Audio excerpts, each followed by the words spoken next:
Good evening from New York. I'm Chris Hayes.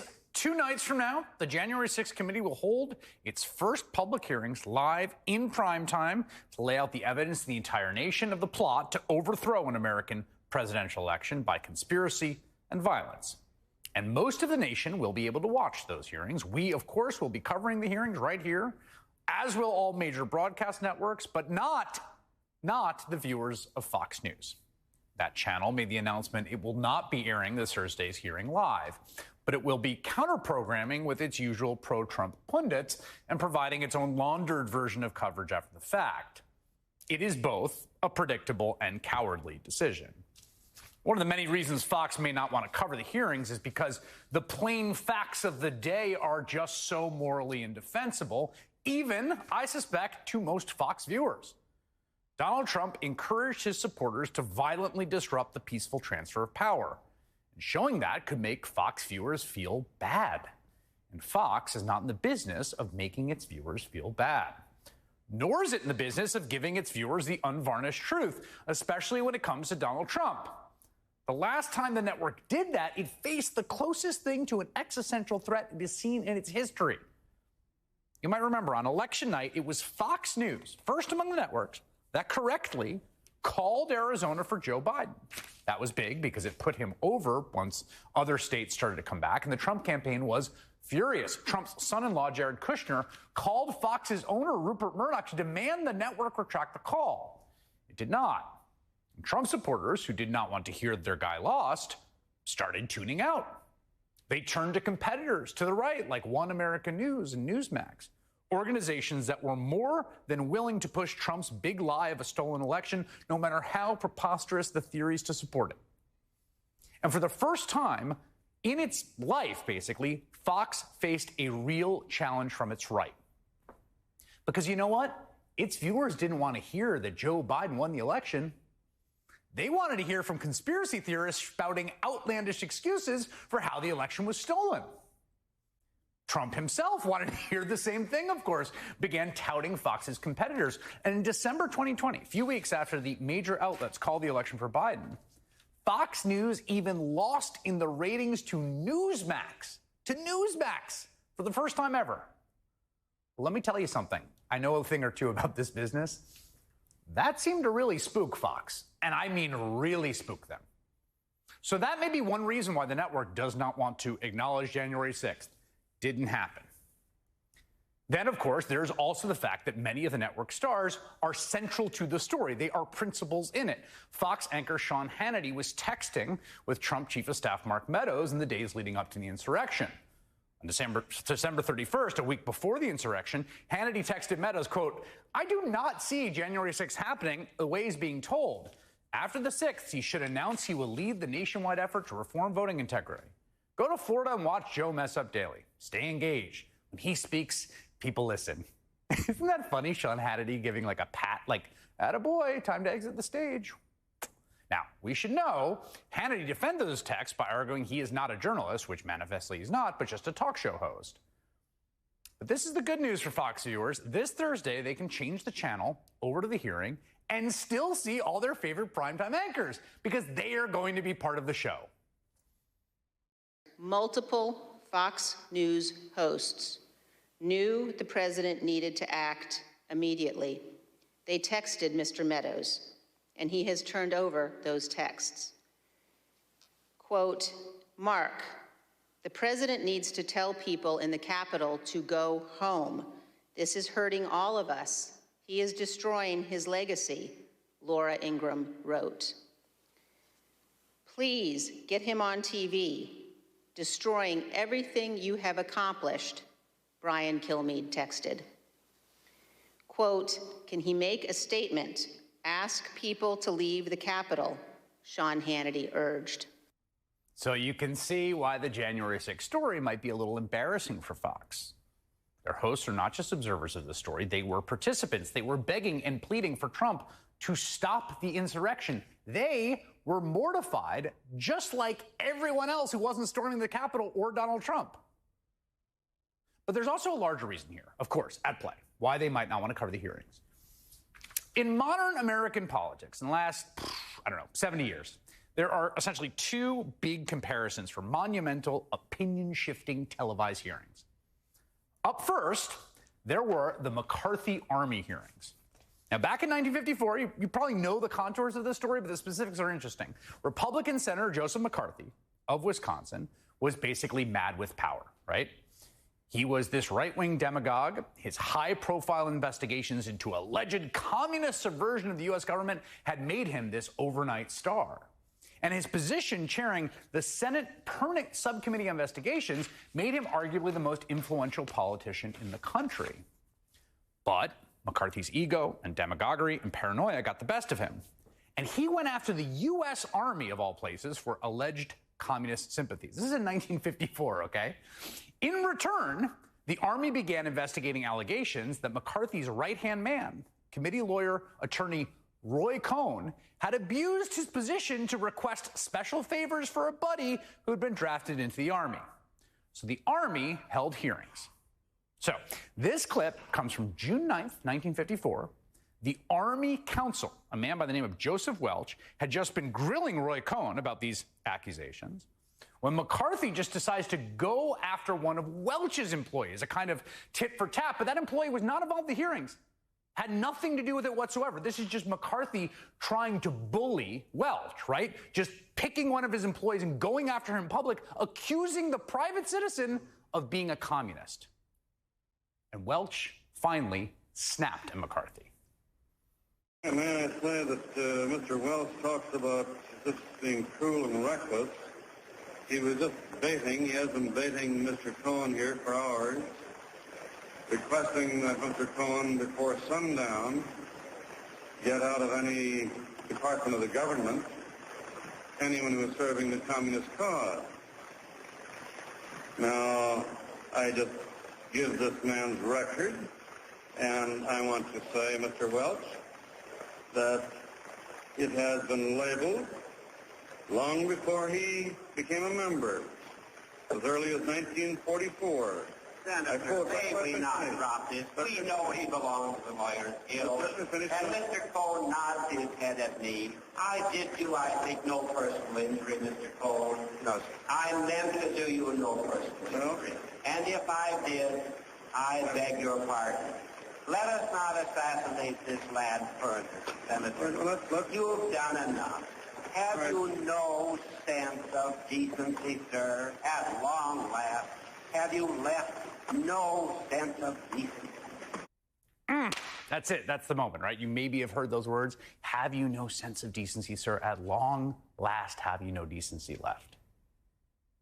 That moment might as well have ended McCarthy's career. By one account, 16 million Americans are watching that night. That's more than a quarter of the total number of voters who'd voted in the last election. Some 80 million watched the hearings in total, which was half the number of all Americans of all ages. Later that year, McCarthy was censured by his colleagues for his conduct during these hearings, and his reign was effectively over. That's the power that live televised hearings can have. And it's worth noting, of course, that Roy Cohn, the man who witnessed his own downfall, or his boss's downfall, firsthand during those three commercial networks aired them as they happened, first all together, then in a rotation. PBS re-aired them unedited at night. Listen to how PBS justified that decision at the time. We are running it all each day because we think these hearings are important, and because we think it is important that you get a chance to see the whole thing and make your own judgments. Some nights we may be in competition with a late movie. We are doing this as an experiment, temporarily abandoning our ability to edit to give you the whole story, however many hours it may take. It's a bold decision, but one that allowed the country, by some estimate 80% of Americans, to watch the Watergate hearings unfold real time, to hear discussions about how President Richard Nixon's inner circle conspired to break into the Democratic headquarters and then covered it up. Like this testimony from Jeb Magruder, who served on the infamous Committee to Re-elect the President. When did you first begin planning the cover-up? Oh, I think there was no question that the cover-up began that Saturday when we realized there was a break-in. I don't think there was ever any discussion that there wouldn't be a cover-up. At least I did not participate in any discussion that indicated anything else, except that at one point where we possibly thought that I might volunteer to become the key figure in the case. An historic decision to go forward with this plan was followed with another historic decision to cover it up without any great debate or discussion of the matter. That's correct, sir. Richard Nixon's approval rating dropped by 17 points in the months after those hearings, according to Pew. It continued to drop over the next year until Nixon ultimately resigned under threat of impeachment. Again, the live televised hearings were a major contributor to Nixon's downfall. That's something that was no doubt observed by Nixon's media consultant, a man by the name of Roger Ailes. During his tenure in the White House, Ailes wanted to launch a news network that would be explicitly pro-Republican in its message to help Nixon defend Nixon in the media. And while he didn't get his wish at the time, Ailes eventually went on to create Fox News a few decades later. And now Donald Trump has what Richard Nixon, Joe McCarthy did not. A major news network that will run interference for the ex-president real time, no matter what he does. And Fox has apparently decided the best way to shield Trump from the embarrassing truth the January 6th committee will reveal in its hearings is simply not cover them at all. George Conway is a prominent conservative lawyer, former member of the Republican Party. George, it's good to have you on tonight. What do you think of this decision, as unsurprising as it may be, the calculation behind it and what it means? Well, I mean, it's a simple calculation of economics and what they're selling to their viewers. I mean, Fox News and Sean Hannity have both said that Sean is not a journalist. And what this decision shows is that Fox News is not a news organization. News organizations broadcast hearings that are important to the life of the country, the importance of the history of the country. That's why, as you point out, the Army McCarthy hearings were broadcast, the Watergate hearings were broadcast, there were the Iran-Contra hearings were broadcast, and Fox News broadcast the Benghazi hearings, which weren't all that important, but they're refusing to broadcast this hearing, which involve essentially an attempt to overthrow democracy, which is more important than what McCarthy's red baiting, more important than Iran-Contra, certainly more important than Benghazi. And so, Fox News is basically saying, we're not in the news business, we're in the opinion business, and we're just going to put Laura and Sean on TV, and we're not going to talk about it we're going to talk about it as little as possible because it makes our viewers uncomfortable and unhappy. I'm curious. You're someone who spent your life in Republican Party conservative movement politics and law, sort of prior to Trump, but very much, I would say, a member in good standing to the extent there's like a conservative establishment. People talked about you possibly being the Solicitor General of the United States. You're a very esteemed and respected lawyer and oral advocate. Given that that's the world that you have lived your life in, right?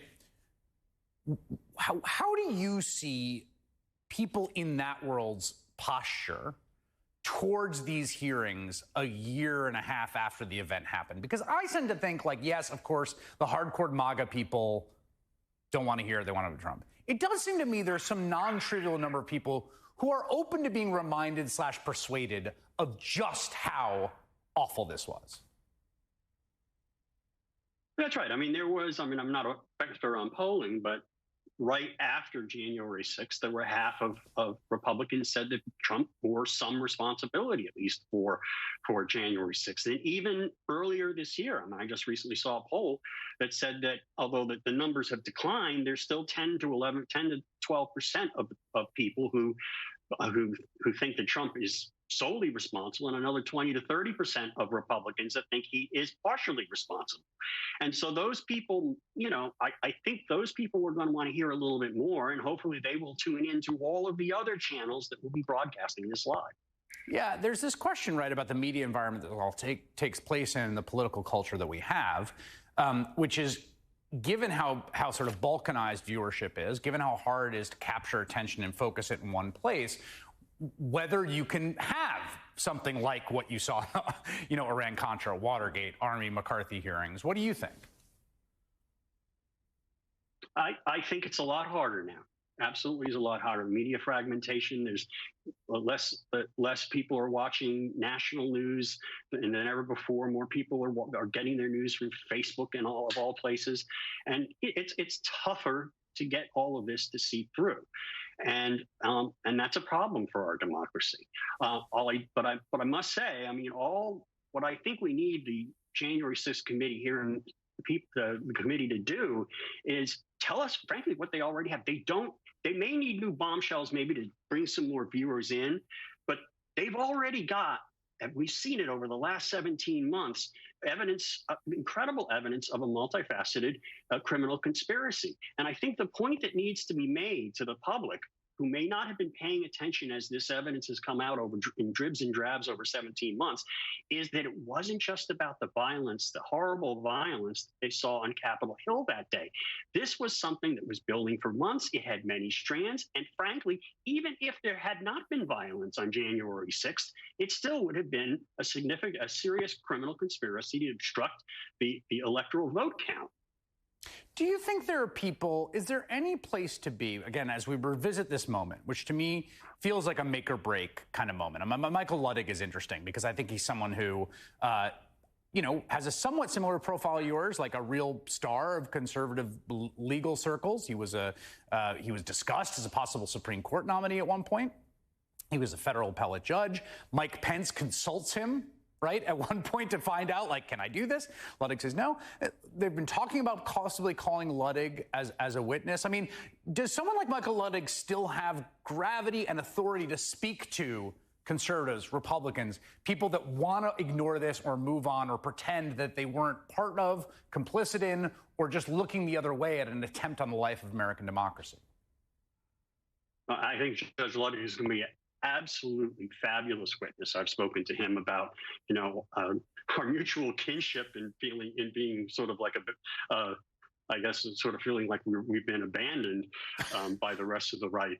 But he is as strong an advocate as you could ever find for about the danger that we face right now in American democracy, particularly about what we face in 2024. And he has absolutely a great deal to say about what happened with the vice president on January 6th. And the Vice President Pence deserves a lot of credit for turning to Mike Ludwig and getting the right answer and standing up for the rule of law that day. All right, George Conway, as always, thank you for making time tonight. Appreciate it. While Fox News won't be airing the first public hearings of the January 6th committee, you will be able to watch them live right here on MSNBC. Coverage starting at 7 p.m. on Thursday. And tomorrow night, we will be previewing those hearings in a 2-hour special, An American Coup. That starts at 8 p.m.